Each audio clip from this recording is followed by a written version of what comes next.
Sagittarius, this is your week ahead astrology forecast by Astrology Motivation from Born Without Boundaries.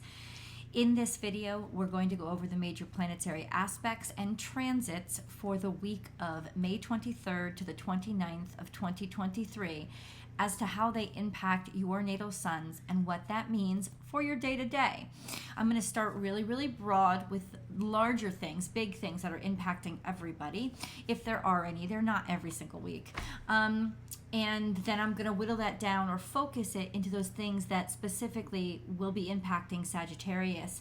And then we're going to go into the suns, and I will tell you how all of these planets are forming angles to each of your natal suns and what those angles mean or what aspects they're forming to your natal sun, so you know how they're impacting your life. So if your natal sun is located between 0 and 9 degrees Sagittarius, you are a Sagittarius 1. If your natal suns are located between 10 and 19 degrees Sagittarius, you're a Sagittarius 2. And if your natal suns are located between 20 and 29 degrees Sagittarius, you are a Sagittarius 3.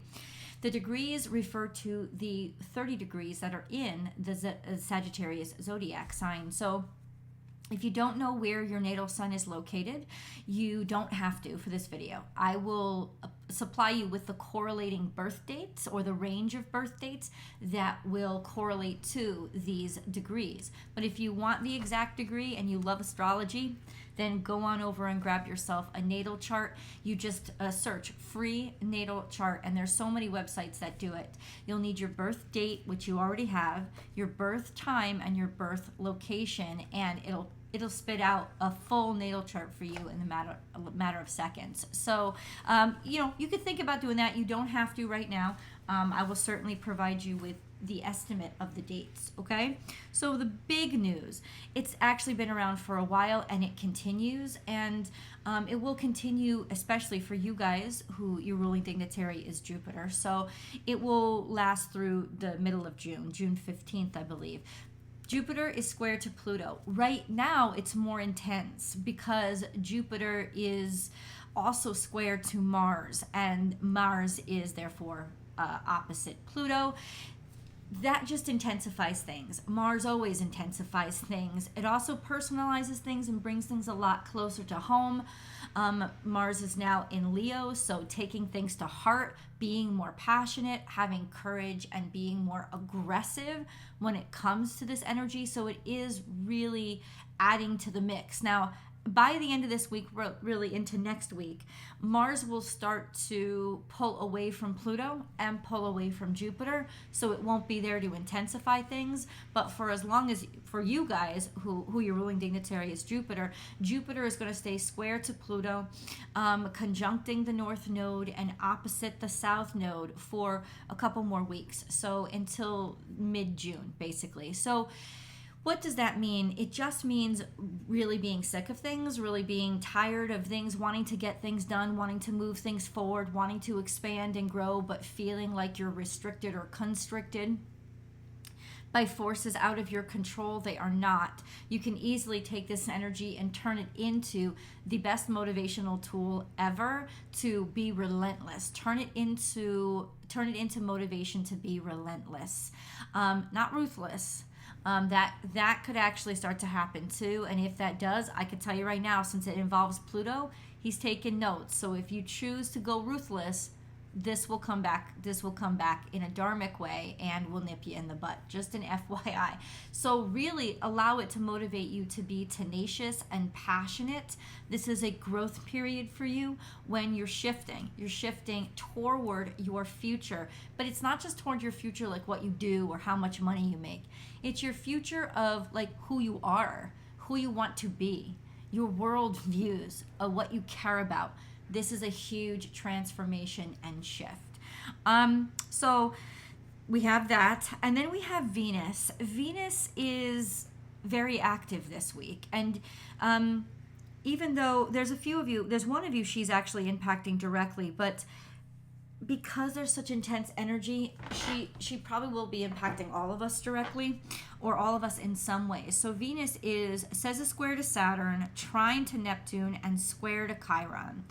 this is a great motivation, I think, to escape, like to escape reality, and because it's just not going so well, or you're not feeling so well. But because it's trine to Neptune, this is very harmonious and creative energy. The square to Chiron, it's just this feeling of, I'm an oddball, almost. I'm an oddball. I don't fit in, but I like who I am. On the outside, outwardly, you'd still be very, very beautiful, glowing. So in other words, she's sort of begging us to, in some ways, see yourself as others see you, instead of allowing those internal judgments and those internal prejudices to determine how beautiful you are, or how beautiful you feel or think you are. We'll talk about how that might be impacting a group of you, but overall, that's just, this mentality of people may not think they're good enough.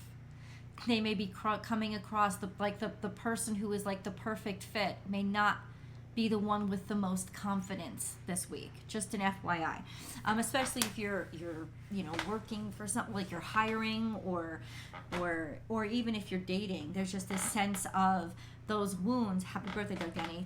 May get to know somebody. Let it take a little bit longer, because confidence and real competence and real value aren't going to really be equal this week. So let's get into, like I said, where Jupiter is. Specifically, it is traveling between 1 and 2 degrees Taurus. It is conjunct the North Node, which is at 3 degrees Taurus, and then opposite the South Node. So once again, we're expanding and growing our opportunities and potential, and we want a much bigger future than a much freer, much more optimistic than we had with our past. Square to Pluto, which is very intense. Pluto being in Aquarius, so not really finding your jive, or conflicting somehow, wanting to expand beyond your current social status or social group, or even your social beliefs. And then square to Mars, just almost like things aren't moving fast enough. And that can be very agitating energy, and this is what Jupiter is experiencing. Let's go over to Sagittarius. There are no planets or luminaries, maybe planetoids, but no major planetary bodies in Sagittarius right now. Sagittarius 1, those of you who with your natal suns between 0 and 9 degrees Sagittarius, this would correlate to November Sagittarians. So say November 22nd or 23rd through the 30th, maybe into the 1st of December estimate, but that's where you guys are. Your natal suns are sextile to Pluto, square to Saturn, trine to Neptune if you're at the very cusp between Sagittarius and Scorpio, trine to Mars, and opposite the sun. So these long-term transits with Pluto, sextile to Pluto, square to Saturn, and trine to Neptune are really pushing you forward, and you are very creative. And yeah, you're probably conflicting with all the established standards, status quos, and rules, laws, regulations, but that's really not going to stop you, because there's so many opportunities with change and development, especially social change and development, because Pluto is in Aquarius. But this week in particular, you guys are really going to be feeling that trine to Mars, which is harmony with the body, getting more into your body, healing the body, as well as having more energy and vitality, being more physically confident and competent, and having more confidence in your body's appeal or your physical presence.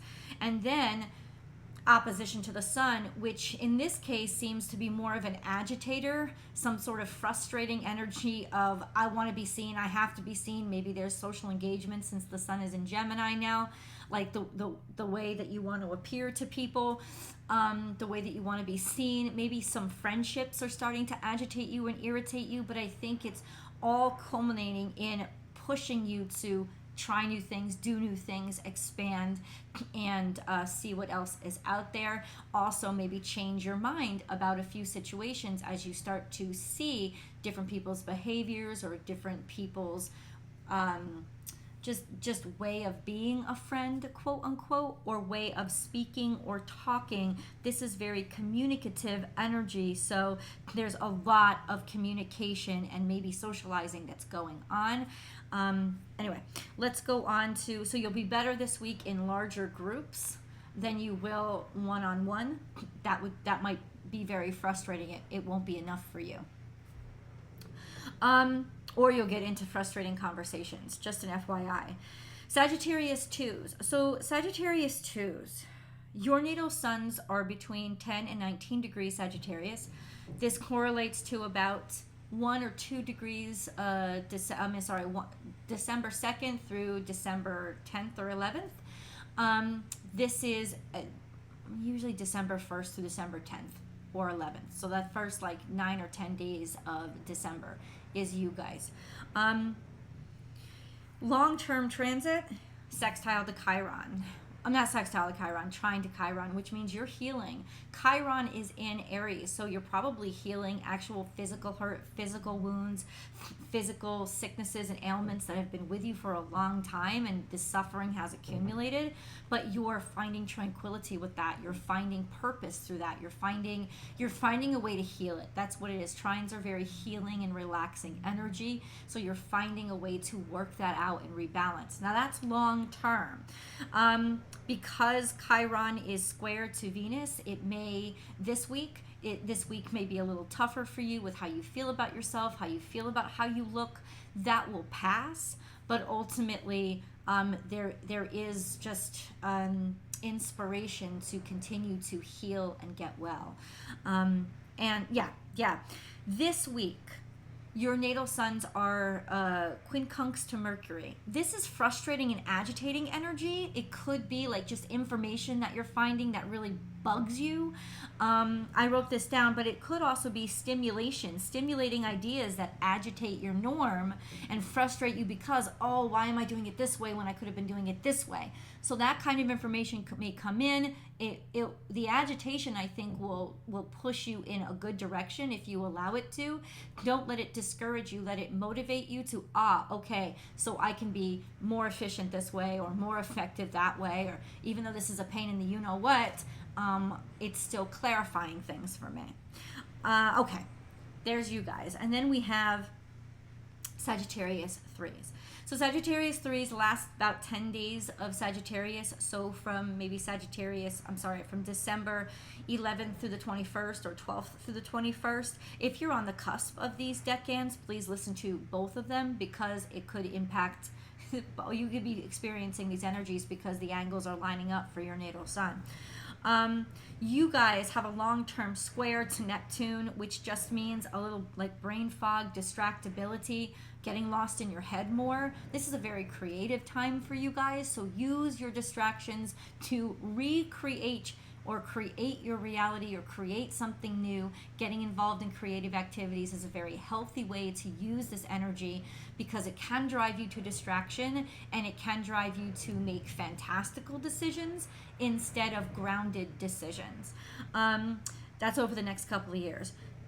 We also have a long-term quincunx to Uranus, and that would be agitating energy, frustrating, weird, strange curveballs that keep coming up, things that you can't understand, people doing weird things, just frustrating. It's meant to stimulate you and meant to make you want something different so that you change your life.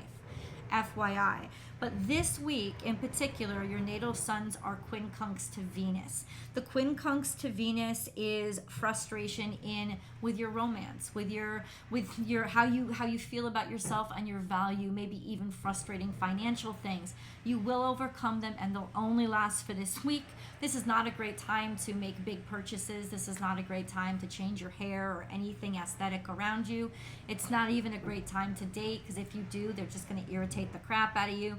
But ultimately, it is, and because Venus is in Cancer, some of this frustration might be coming from how your family values you, or ways that your family is willing to support you or not support you, especially financially or in terms of your sense of self-esteem. So just an FYI, be aware of those things and allow them to roll off your back.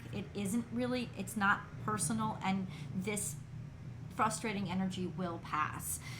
I love you guys. I hope you'll stop by Born Without Boundaries Tarot for your week ahead tarot card reading, and subscribe to this channel and like this video so astrology motivation can grow. I will see you guys next week. Bye, Sag.